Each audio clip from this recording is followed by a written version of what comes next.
is a lifelong author. I have often drawn inspiration for the more chilling of my tales from my own experiences as a young man living in Louisiana after the Civil War.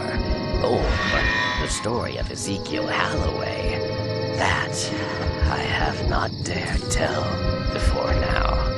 In October of 1879, Zeke was unmarried and ever the dreamer. Years spent in orphanages had taught him nothing if not self-reliance. But the endless struggle to find employment increasingly took him beyond the outskirts of New Orleans itself, even into the surrounding unfamiliar countryside. So it was that on this particular cold and dreary afternoon, he found himself at a rather remote and mournful estate, inquiring about the position of assistant caretaker.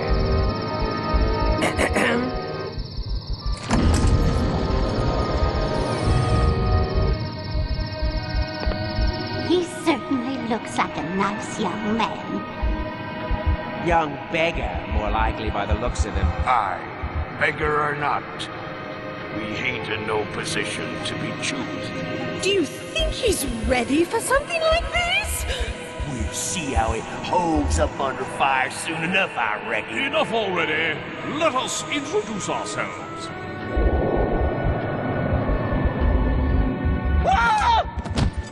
Aye, that's gonna leave a mark. Hurry now. She will be expecting him.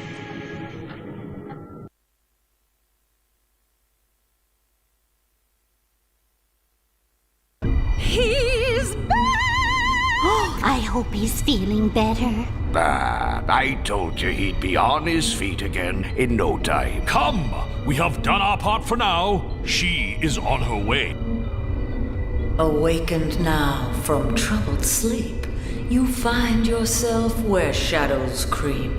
The mansion hides its history, but solve you will this mystery, and find the truth that's buried deep beneath these halls where spirits weep. Oh, I, child, am Madame Leota, speaker of the spirit world, medium of the mysterious, and seer of things unseen. I know why you're here, even better than you do yourself. Assistant caretaker it is, and you are Ezekiel, but you prefer Zeke. We couldn't just have the newspaper ad read, "Wanted, brave soul to rid haunted mansion of evil spirits," now could we?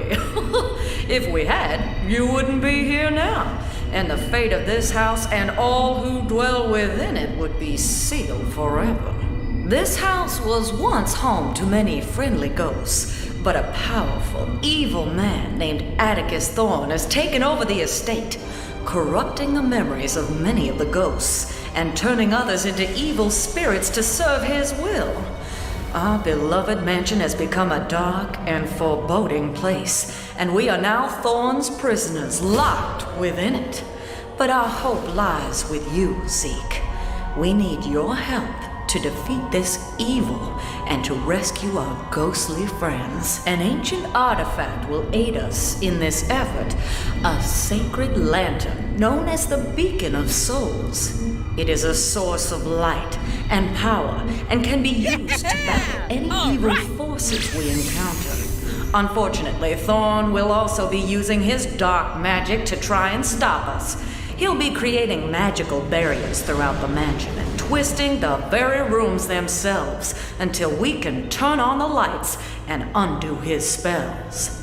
While not all of our foes fear the light, it will weaken the lesser evil spirits and force them into hiding. Once found, these shriveled souls can be chased from their hiding places and drawn into the beacon. Here, the soul's corruption will slowly be reversed, returning them to their good and former selves. As the good power of these souls increases in the beacon, their energy will enable us to break down the magical barriers that Thorne has erected.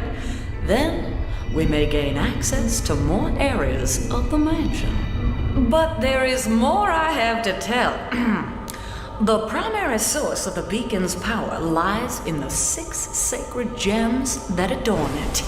They are called soul gems. Now, to keep them out of Thorn's hands, I had my ghostly friends hide 5 of them somewhere in the mansion. And the beacon still has 1 soul gem in place. This allows it to function, but very weakly. So we must find the other 5 to restore its power completely. I'm sorry if you find this confusing, Zeke, but I'm afraid we have little time and much to do. I'll ride along in your satchels, so hold it open and I'll just roll. Wait, you don't need to. Fingerprints! Watch the fingerprints!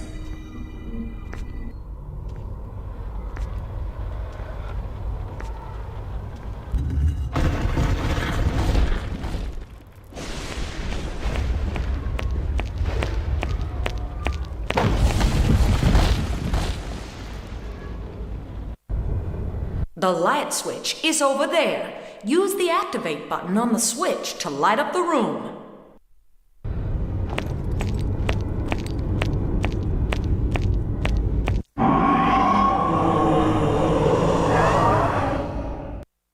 Uh-oh!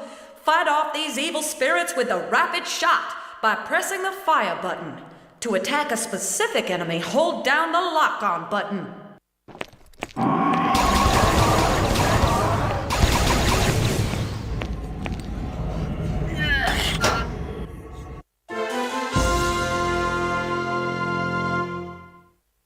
Ah, there we go. Now that the lights are on, you'll be less afraid, and your bravery measure will reflect this.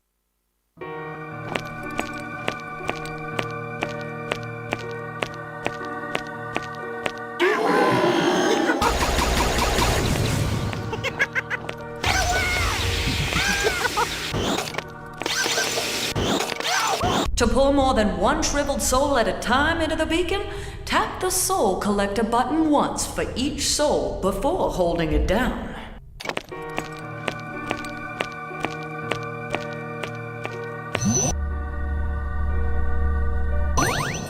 With the lights on, find shriveled souls by searching objects, then pull them into the beacon by holding down the soul collector button. You can find out how many shriveled souls are still hiding in a room by looking at the soul counter down on the lower left.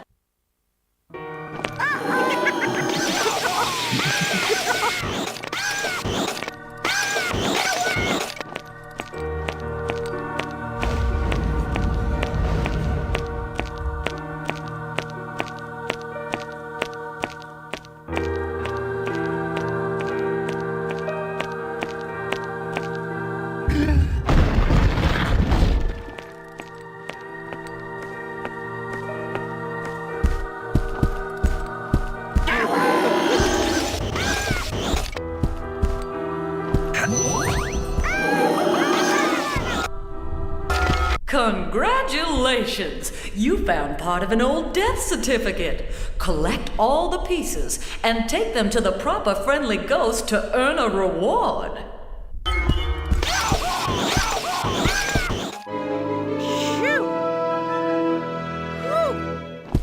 That's it. Once you've collected all the shriveled souls from a room, you're ready to explore more of the mansion. Press activate to open the door.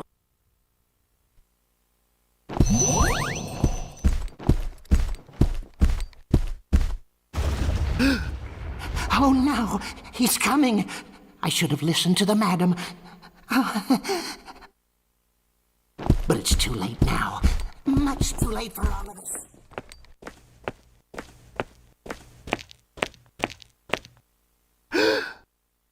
Goodness gracious. This storm just seems to linger. Ain't natural. It's as if the very clouds have been drawn like a curtain to hide this place from the sight of all that's good.